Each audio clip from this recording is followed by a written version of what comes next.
January 1941. Over the English coast, the night is a dense black curtain stretching from horizon to horizon, broken only by the faint shimmer of moonlight on drifting winter clouds. A lone Luftwaffe bomber pushes westward, its engines humming steadily as the crew believes the darkness shields them. Below, the towns are silent, street lamps extinguished, windows boarded, entire neighborhoods sunk into wartime blackout. To the men in the bomber, the sky feels empty and safe, a vast ocean where no hunter should be able to find them. Yet, far behind, unnoticed, a Bristol Beaufighter climbs through the same cloud layer. Inside its cramped fuselage, an operator leans over a small circular screen glowing pale green, watching a thin line sweep in relentless rhythm. For the first time in history, a machine is reaching into the darkness, sensing shapes the human eye cannot see. On that screen, a faint echo appears, tiny, uncertain, but real. An invisible beam has found its mark, and in this moment, the balance of night warfare quietly shifts. Night has always been the oldest ally of the bomber. Long before the Second World War began, air power theorists argued that darkness would give attacking aircraft near-perfect protection, allowing them to slip past defenses unseen and untouched. Throughout the interwar years, military planners in Europe repeated a grim mantra: the bomber will always get through. It was not a boast but a conclusion drawn from physics, human limitations, and the simple fact that no nation possessed the technology to reliably detect or intercept an aircraft in darkness. Searchlights could sweep the sky, but only within narrow cones. Anti-aircraft guns could fire blind barrages, but they had little chance of striking a fast-moving aircraft. And night fighter pilots, relying solely on their eyes, found themselves hunting shapes swallowed by the blackness. This was the reality Europe carried into 1939, and it shaped every expectation of the air war that followed. When Germany launched its lightning campaigns across Western Europe in 1940, daytime air superiority seemed essential. Yet as the Luftwaffe shifted its strategy toward sustained pressure on Britain, the limitations of daylight raids became clear. Radar-equipped coastal stations, forming the chain home network, had given the Royal Air Force the ability to see incoming formations well before they reached the coast. Controllers on the ground could vector fighters with increasing precision, allowing Britain to resist the onslaught during the Battle of Britain. By October 1940, the Luftwaffe had failed to break fighter command in daylight. The German High Command reluctantly accepted a strategic pivot. If British fighters could detect them in daylight, perhaps the cloak of night would restore the bomber's advantage. Thus began the Blitz, a sustained campaign of night bombing that stretched from September 1940 into the spring of 1941. Night after night, German bombers streamed toward London, Coventry, Liverpool, Birmingham, and countless smaller towns. Their engines droned unseen above the blackout, releasing waves of destruction into city centers, docks, factories, and rail yards. For civilians, the darkness became a soundscape of distant engines, falling bombs, and erupting flames. For the RAF, the night presented a tactical puzzle with no clear solution. Searchlights probed the sky, but only a small fraction of bombers were ever caught in their beams. Anti-aircraft batteries fired largely by prediction, and night fighter crews often returned without having sighted a single enemy aircraft. The skies above Britain had become blind. The RAF tried everything it could. Acoustic detectors, enormous concrete sound mirrors, had been designed in the 1930s to listen for incoming aircraft, but they proved useless against modern bombers. Early attempts to coordinate searchlights, guns, and fighters struggled because none of these elements could reliably locate enemy aircraft. Some pilots with exceptional night vision, known informally as cat's eye pilots, achieved occasional successes, but these were rare and largely dependent on moonlight. Statistically, the RAF was failing. In the autumn of 1940, interceptions were so infrequent that the German bomber force operated with near impunity. Loss rates remained low, reinforcing German confidence that the night truly belonged to them. But beneath the surface of this crisis, a different battle was unfolding, one not fought in the skies but in laboratories, workshops, and remote testing grounds. Britain possessed a small, fiercely dedicated group of physicists and engineers working under the Air Ministry's scientific development programs. Their early achievement, the Coastal Chain Home Radar Network, had already changed the course of the war. Yet Chain Home had limitations. Fixed on the ground, designed for long-range detection, unable to guide fighters with the accuracy needed for night interception. The scientists understood that if Britain was ever to gain control of the night, the radar beam itself would need to move from the ground into the air. That single conceptual leap carried both promise and impossibility. Existing radar sets were large, fragile, and power-hungry. No one knew whether their essential components could be shrunk, adapted, or stabilized enough to function inside a fighter aircraft buffeted by wind, vibration, and cold. As the Blitz intensified, urgency transformed theory into action. Engineers began stripping down radar systems, removing every unnecessary gram, reshaping circuits, and experimenting with antennas that could fit within the contours of a fighter's nose. Test flights were flown with makeshift wiring, crude cathode ray displays, and experimental transmitters. Pilots, often volunteers, climbed into aircraft burdened with unproven electronics and took them into the night, hoping for the faintest evidence that a returning echo from a real aircraft, not ground clutter or atmospheric noise, could be detected in time to matter.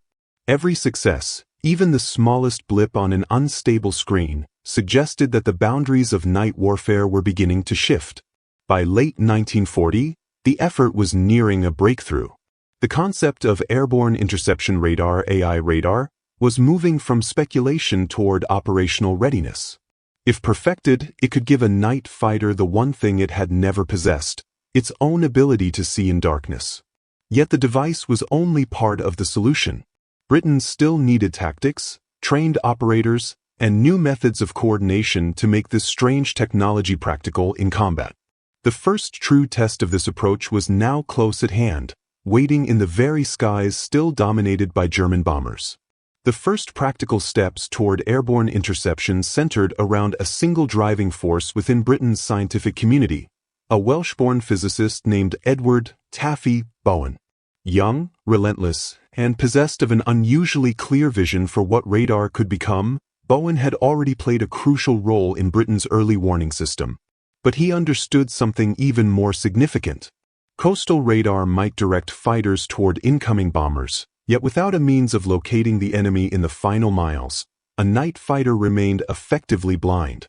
Bowen believed the answer lay in a compact transmitter and receiver that could emit radio pulses directly from the aircraft itself. If the returning echoes could be interpreted in real time, a pilot could theoretically close on an enemy aircraft hidden in complete darkness. It was a concept unproven in any military force in the world, and many of Bowen's contemporaries doubted whether the idea could be realized quickly enough to influence the war. Within months, Bowen and a small team of engineers began transforming theory into hardware. They dismantled early fixed radar sets, salvaged components, and redesigned circuits to shrink the machinery into a form that could fit inside a heavy fighter. The challenge was immense. Early radar systems were so large that they required dedicated buildings, yet now their essential functions had to be condensed into a space little larger than a crate. Power supplies had to be stabilized against an aircraft engine's vibrations. Antennas needed to radiate forward without disrupting airflow or weakening the aircraft's structure. Even the operator's interface, a crude green cathode ray screen, had to be redesigned to provide clear, interpretable readings in a cramped and turbulent cockpit. Every flight test produced new problems, but each problem sharpened the next iteration. Slowly, the equipment transitioned from a fragile experiment into something rugged enough for war. Even with technical progress, skepticism persisted. Some senior officers viewed the airborne radar effort as a distraction from proven defensive tools like searchlights and ground radar. Others questioned whether pilots and operators could learn to interpret electronic signals during the stress of night combat. Yet as the Blitz intensified and bomber losses remained low, opposition began to soften. Britain needed any tool that could alter the balance, and the potential of Bowen's system now seemed too promising to ignore. By late 1940, prototypes of the AIMK-4 radar set were being installed into Bristol Blenheim night fighters. These early tests were far from flawless. Minimum range limitations made the device difficult to use during the final stages of an attack. Calibration drifted under cold temperatures.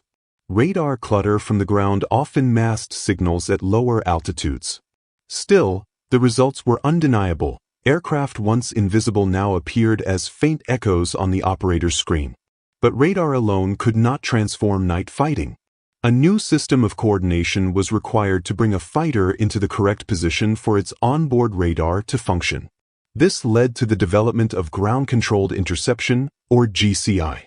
Instead of relying solely on Chain-Holmes long-range detection, dedicated ground radars tracked both bombers and defending fighters simultaneously. Controllers then guided the night fighters into an intercept course until the pilot was close enough for his own radar to take over. It was a layered system: ground detection, ground guidance, airborne radar, and it represented a leap in the complexity of air defense. Yet when these components worked in harmony, they allowed a night fighter to approach a bomber it had never seen, never heard, and never glimpsed through cloud or moonlight.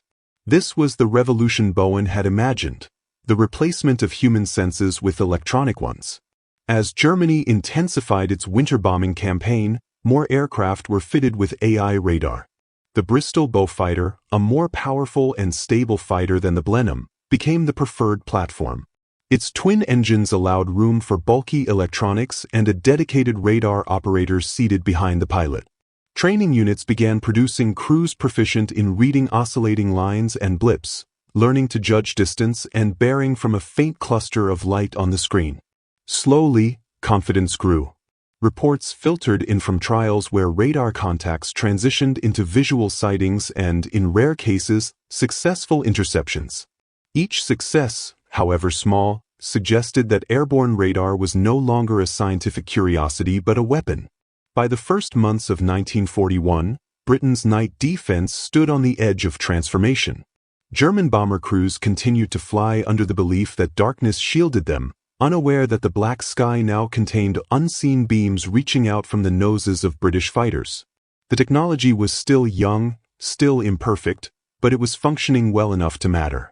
What had begun as one physicist's improbable idea was becoming operational reality, and the night itself was shifting from a sanctuary into a battleground illuminated not by light, but by radio waves. The stage was now set for the multiple perspectives, human, tactical, technological, and enemy, that define this turning point in the air war. The development of airborne radar created an unusual bridge between two worlds that rarely touched: the quiet, meticulous realm of scientists and the stark, high-risk reality of night fighter crews.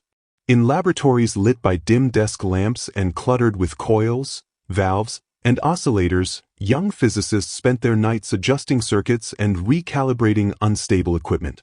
Many of them were only in their 20s, graduates pulled from universities and thrust into a war of equations and deadlines. Their work demanded patience and abstraction, figuring out how invisible pulses traveled through the air and how faint echoes could be amplified into something meaningful.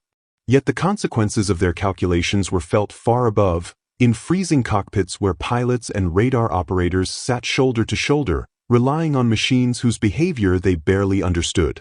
The two groups depended on each other. The scientists needed crews willing to test fragile prototypes in darkness where a single malfunction could cost lives. The airmen needed scientists capable of turning theory into a device that could lead them to an enemy they could not see. This tenuous relationship, built on trust and urgency, defined the early months of airborne interception. Every time a night fighter returned with a successful radar contact, the accomplishment resonated back through the laboratories, validating the months of unseen effort. And each time a machine failed mid-flight, the disappointment carried equal weight, pushing the engineers to refine the technology once more. Their worlds were different, but the stakes were the same: survival in skies that had long been surrendered to darkness. Before airborne radar, night fighter operations resembled a kind of organized guessing game. Pilots were sent aloft on standing patrols, orbiting intersections of searchlight beams or drifting beneath cloud layers in hopes of catching sight of a bomber silhouetted by moonlight. Hours of flight would pass without a single contact, and most engagements occurred by chance rather than design. The arrival of AI radar, supported by ground-controlled interception, reshaped this dynamic almost overnight. Instead of wandering through the dark, night fighters were now directed toward a predicted point of intercept, reducing wasted time and fuel. The aircraft no longer had to rely on searching for faint silhouettes. The radar operator could monitor a pulsing sweep of energy that extended several miles ahead of the aircraft. Once a bomber appeared on the scope, the fighter could adjust speed and heading with precision, closing the distance steadily. This transformed the nature of night air combat. Pilots no longer depended on eyesight alone but worked in partnership with their operators, who announced range updates in calm, clipped phrases. Each radar echo became a thread leading directly to the German bomber streams that once moved with impunity. Interception rates rose, demonstrating that the combination of ground direction and airborne sensing had turned night fighting from an act of hope into a practiced method. The Luftwaffe had built its Blitz strategy on the assumption that darkness negated pursuit. Now that assumption was eroding flight by flight. At the heart of this transformation was a device unlike anything previously carried into combat. Airborne interception radar operated on a simple but profound principle. The aircraft emitted short bursts of radio energy, which traveled outward until they struck a solid object, such as an enemy bomber, and reflected back toward the fighter. The radar set's receiver captured those echoes and translated them into moving patterns of light on a cathode ray tube. To the untrained eye, the display appeared almost abstract.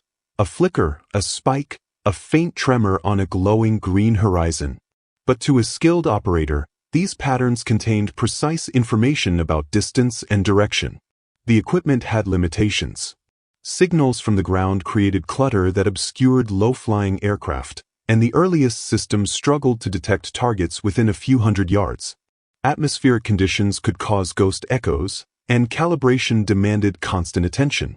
Yet despite these challenges, the system worked well enough to reveal something once impossible, the presence of an aircraft hidden in complete darkness. For the first time, a night fighter could generate its own field of vision, one invisible to the enemy. Each sweep of the radar beam extended the pilot's awareness beyond the cockpit canopy, turning the black sky into a navigable environment defined not by light but by reflection.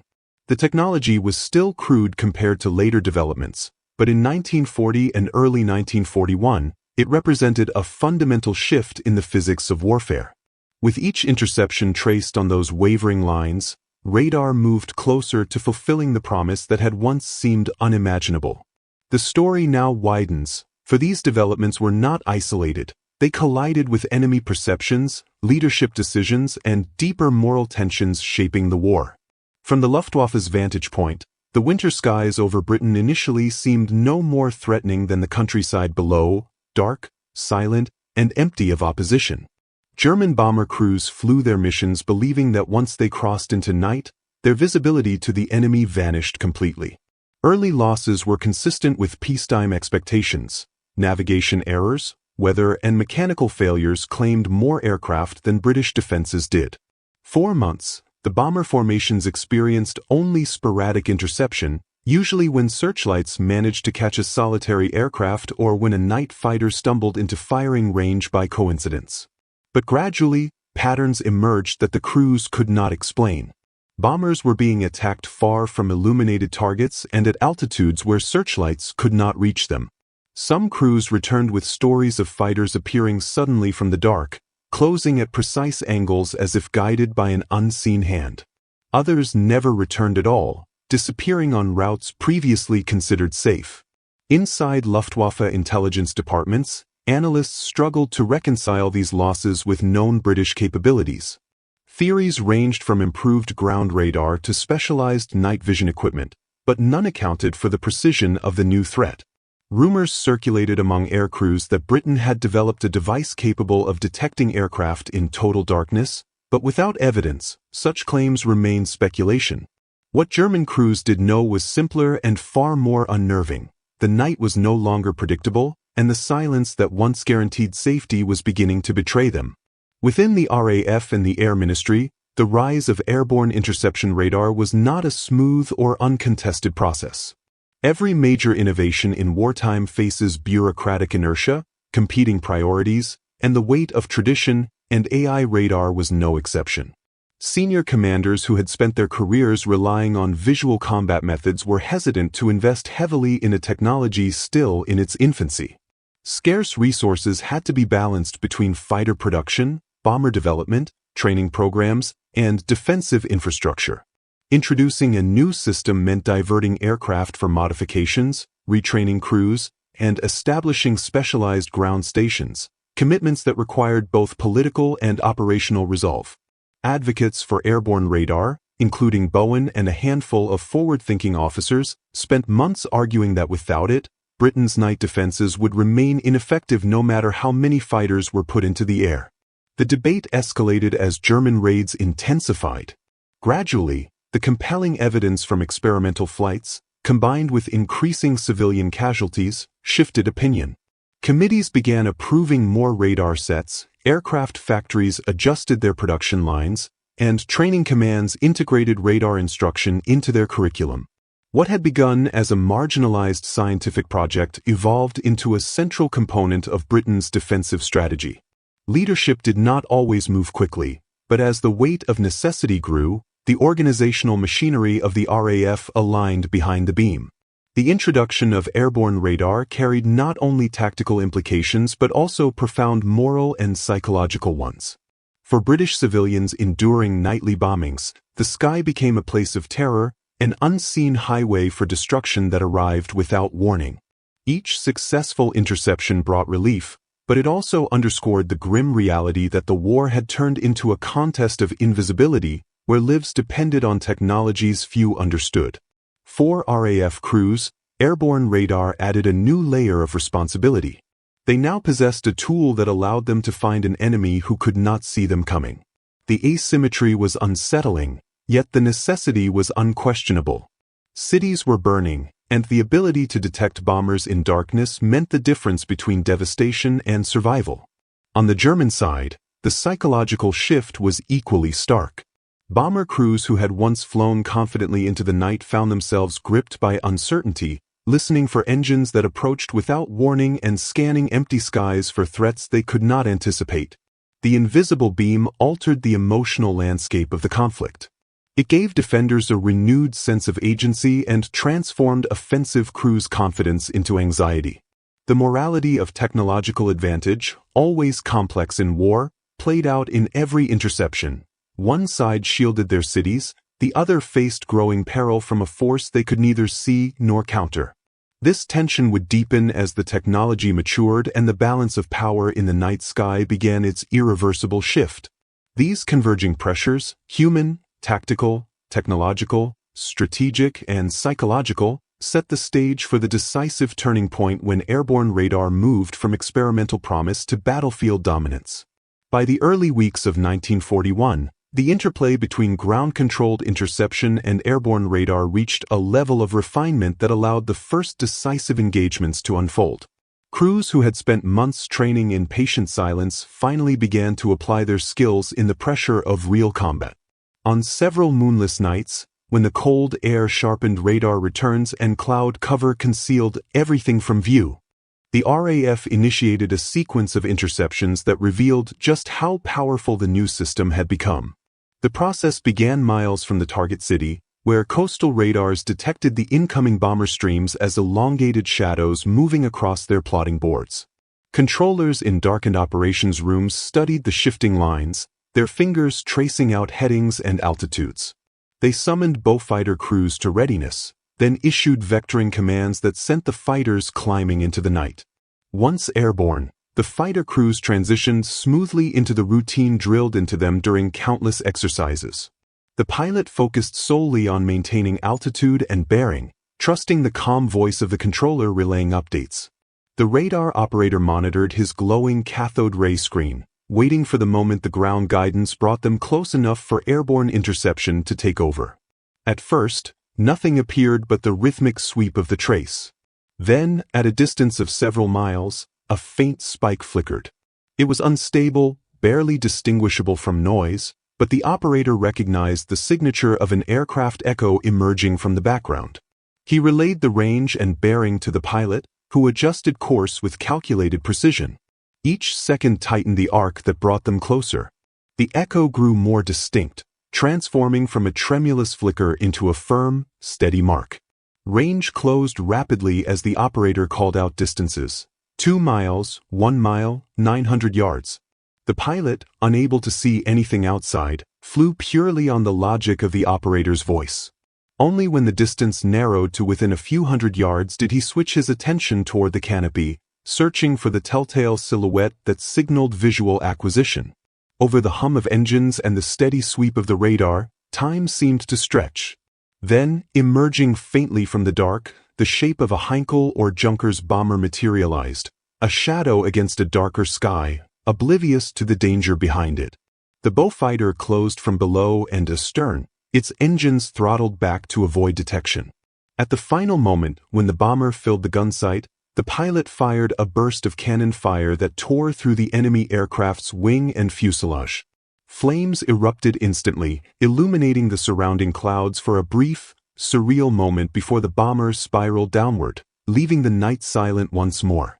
Reports from that engagement reached Fighter Command within hours, confirming the first fully radar-led interception. But it was not an isolated success. In the nights that followed, similar encounters occurred across different sectors. Bombers were no longer slipping through the defenses unchallenged. Instead, they were being met far from their targets, often before they had even begun their bombing runs. Each successful interception validated not only the technology but the entire process: ground radar, controllers, airborne sets, and trained crews working as one coordinated system. The Luftwaffe, unaware of the mechanism behind these engagements, struggled to understand why bombers were being attacked at altitudes and positions previously considered safe. German intelligence noted the rising loss rates but lacked concrete evidence of Britain's new capability. To the bomber crews, the sky simply felt haunted, as if invisible predators were stalking them in silence. Within the RAF, the shift in morale was immediate. Pilots and radar operators who had endured long nights of fruitless patrols now returned with tangible results. Debriefings were filled with precise technical observations, each contributing to further refinements in tactics and equipment. Controllers gained confidence in vectoring fighters into the narrow corridors where the airborne radar could function most effectively. Even the early limitations of the system, its minimum range blind spot, its susceptibility to ground echo, became manageable once crews understood how to work around them. The Air Ministry recognized that a turning point had arrived. Night fighting had transitioned from a defensive formality into an active, aggressive response capable of disrupting the enemy's strategy. For the Luftwaffe, the emerging pattern was unmistakable even if its cause remained obscured. Losses rose steadily, particularly among bomber units flying deeper into British airspace. Aircrews reported being intercepted on nights with no moon and no searchlights, conditions once considered ideal for safety. Flights that had previously been routine now carried an undercurrent of dread. The sense of invulnerability that had characterized the early Blitz began to erode as crews realized that something, somewhere, was guiding British fighters toward them with unprecedented accuracy. These initial encounters formed the foundation of a greater shift yet to come, when interception efficiency would increase so sharply that the Luftwaffe's night offensive strategy itself would be forced into re-evaluation. As winter deepened into early 1941, the isolated successes of airborne interception began to merge into a larger pattern, one that could no longer be dismissed as coincidence. The RAF, armed with a clearer understanding of how to deploy its new tools, refined its coordination to a level that transformed night defense into a systematic operation. Ground stations improved the accuracy of their vectoring, controllers learned to anticipate bomber deviations caused by weather or evasive maneuvers, and radar operators in the fighters adjusted instinctively to the nuances of signal strength and bearing drift. Each squadron that mastered these techniques added momentum to the growing shift in the air war. The interception curve, once little more than a flat line punctuated by occasional successes, began to rise steadily. The numbers reflected the reality in the skies. In the early months of the Blitz, only a small fraction of sorties resulted in contact, and even fewer produced confirmed kills. But with each passing week, The integration of airborne radar and ground guidance drove those figures upward. Controllers grew adept at funneling multiple fighters toward the densest portions of the bomber streams, turning what had once been a defensive void into a contested battle space. In some nights, several intercepts occurred within minutes of each other, surprising even seasoned crews who had grown accustomed to the uncertainty of night operations. The Luftwaffe, committed to the strategy of sustained pressure against British cities, suddenly found its calculus shifting. Bombers were being attacked en route, sometimes long before reaching their targets, and the rising attrition forced German commanders to confront a new and unwelcome variable. The night no longer guaranteed safety. Operational reports from bomber command units told a sobering story. Aircraft returned riddled with cannon fire, crews shaken by encounters with fighters they never saw until the final seconds. Others never returned at all, lost without the flare of searchlights or the boom of anti-aircraft guns to explain their disappearance. In briefing rooms across occupied Europe, Luftwaffe officers pored over maps and mission logs, searching for patterns that might reveal the cause of these losses. They tested changes in altitude profiles, varied their approach routes, and adjusted their timing, yet the interceptions continued. Even experienced crews who had flown dozens of sorties found themselves unnerved by the growing unpredictability of the British defense. Some suspected improved searchlights, others proposed secret spotting aircraft, but none imagined the true nature of the invisible beam guiding the Beaufighters toward them. Meanwhile, the RAF capitalized on the growing effectiveness of the new system. Technical units worked tirelessly to improve radar reliability, smoothing out calibration drift and reducing electronic noise.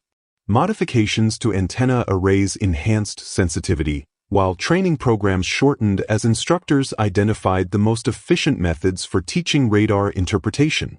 The Beaufighter, increasingly recognized as the ideal platform for night interception, entered wider service, its powerful engines and stable flight characteristics making it a formidable predator in the dark.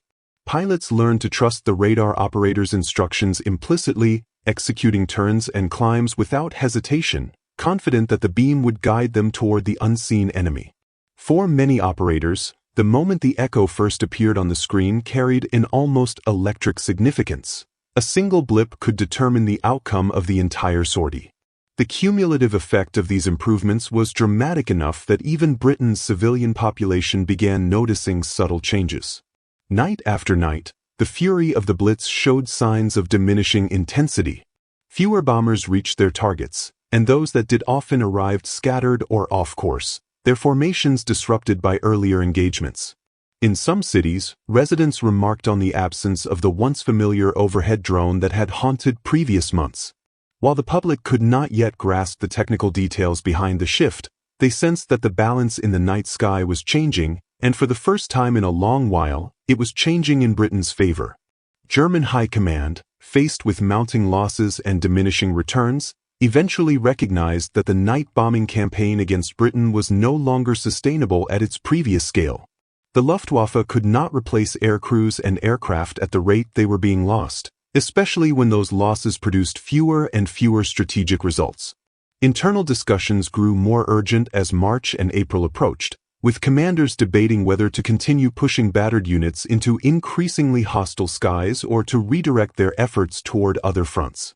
These conversations signaled the beginning of the end for the Blitz, even if the German public and many frontline crews remained unaware of the underlying shift. By the time spring approached, the cumulative weight of Britain's new night fighting system had reshaped the air war. The invisible beam, once a fragile experimental signal barely strong enough to detect a lone aircraft, had become a decisive factor governing the survival of entire bomber formations. What began as a technological gamble had matured into an operational reality powerful enough to alter strategic decisions at the highest level of the German command. The night no longer belonged to the bomber, and the consequences of that shift were only beginning to unfold. This turning point now leads directly into the aftermath, where the broader consequences of the invisible beam ripple outward through strategy, technology, and human experience. The winter of 1940–41 marked a quiet but undeniable turning point in the air war over Britain. As the months passed, The effects of airborne interception rippled outward from individual engagements into the broader strategy of the conflict. The Blitz, once a sustained and devastating campaign, gradually lost momentum. German bomber groups still launched raids, but their formations grew smaller, their timing more erratic, and their results increasingly inconsistent.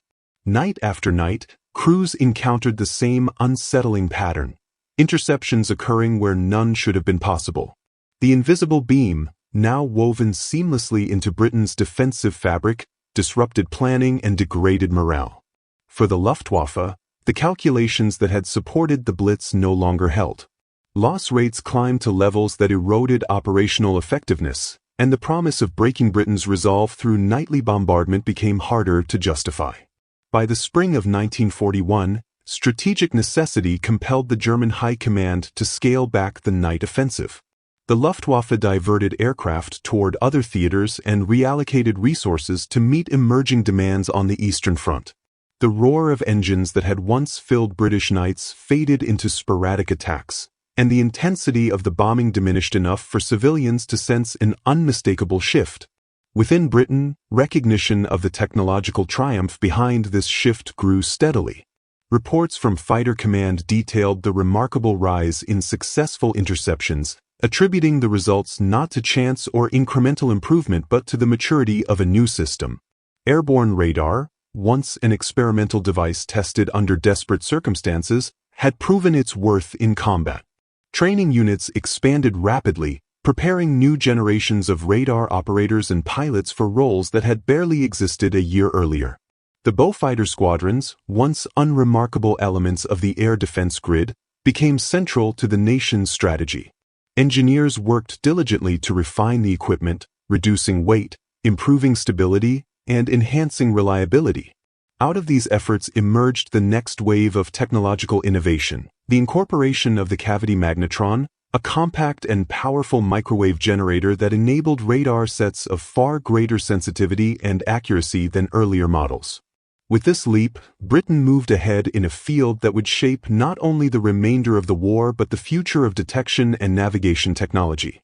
For the civilian population, the easing of the Blitz brought a cautious sense of relief. Cities still bore the scars of months of bombardment, craters where houses once stood, streets lined with shattered glass, and public buildings reduced to skeletal frames. But the change in the night sky was unmistakable. Air raid sirens sounded less frequently. Fire brigades found themselves facing fewer large-scale conflagrations. Families emerging from shelters in the early morning often discovered that the night had passed without the familiar thunder of high-explosive bursts. Though few understood the technical details, rumors spread of a new device that allowed British fighters to see, in the dark, a machine that had turned the Luftwaffe's greatest advantage into a liability. Newspapers, constrained by wartime secrecy, hinted at remarkable successes achieved by unnamed scientific teams. Morale, battered by months of devastation, began to lift. For the physicists and engineers behind the invisible beam, the aftermath carried its own blend of satisfaction and urgency.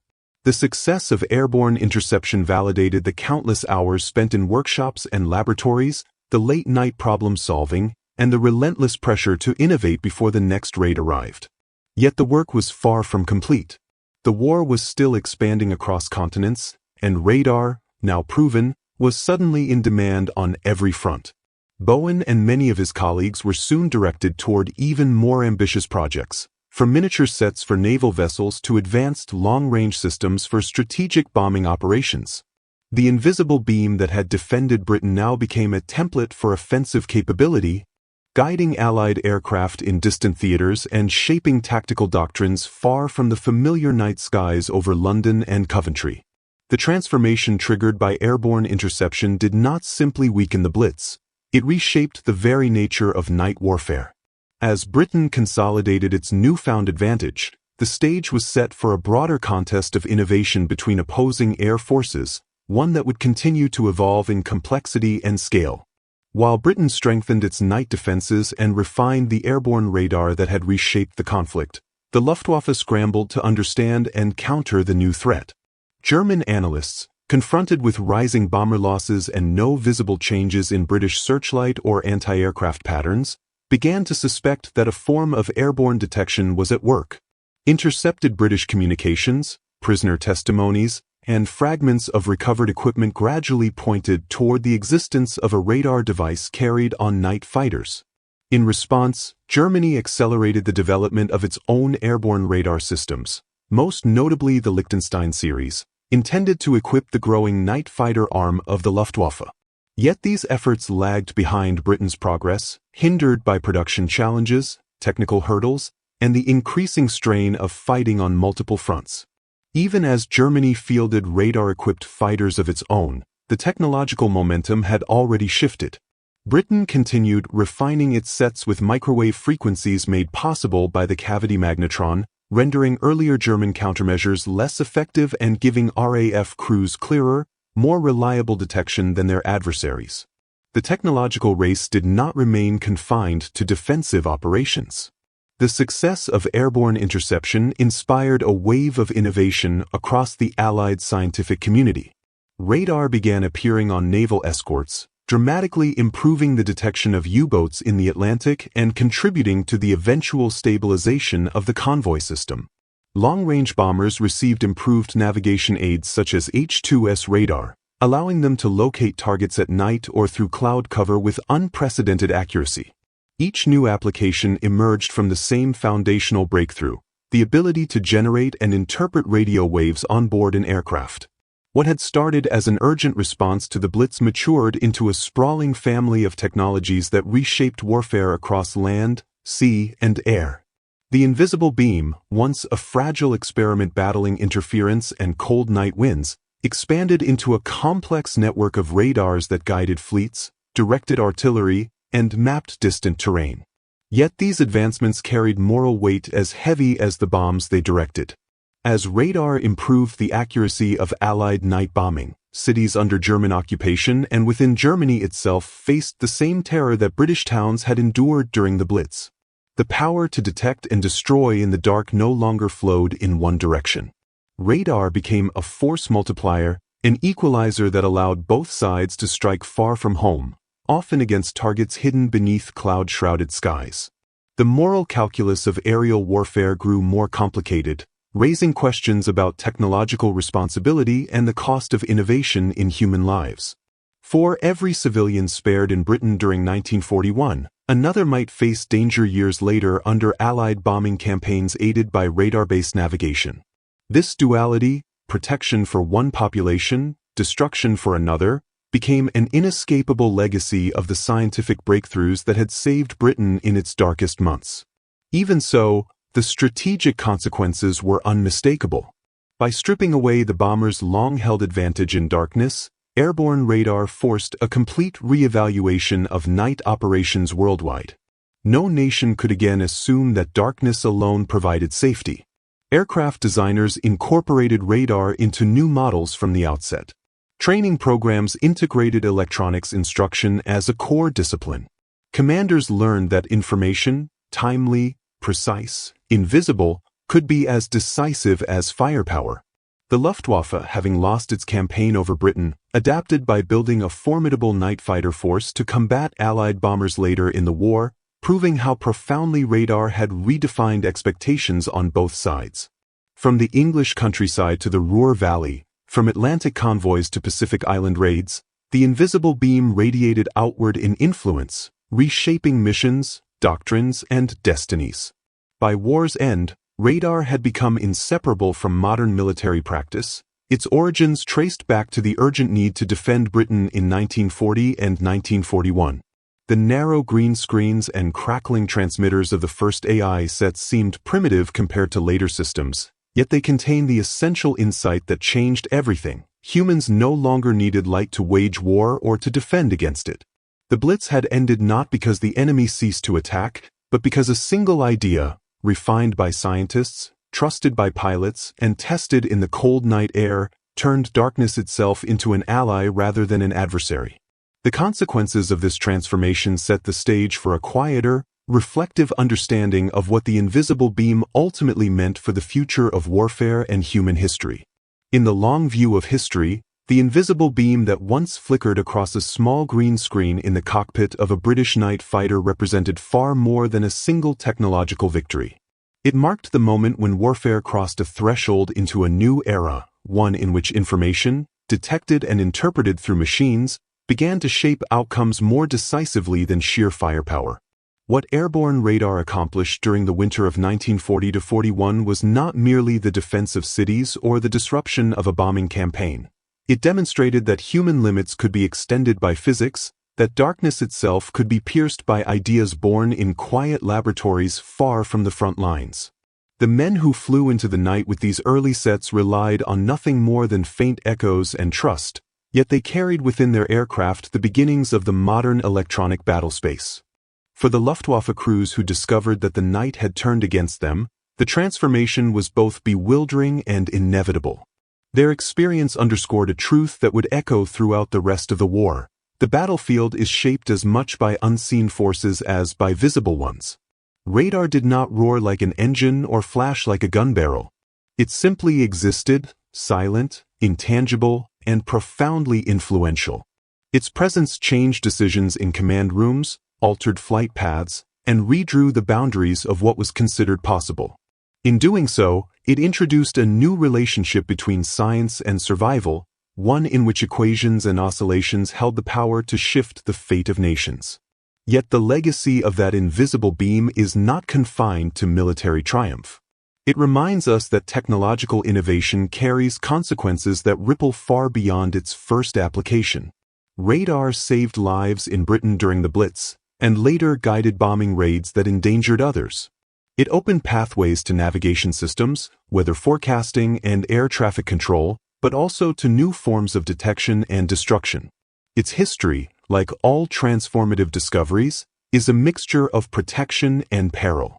And perhaps that is the lasting lesson of the winter when a single physicist's idea took flight, that even in humanity's darkest hours, knowledge can illuminate the unseen, offering both the means to safeguard what we cherish and the responsibility to reckon with what we create.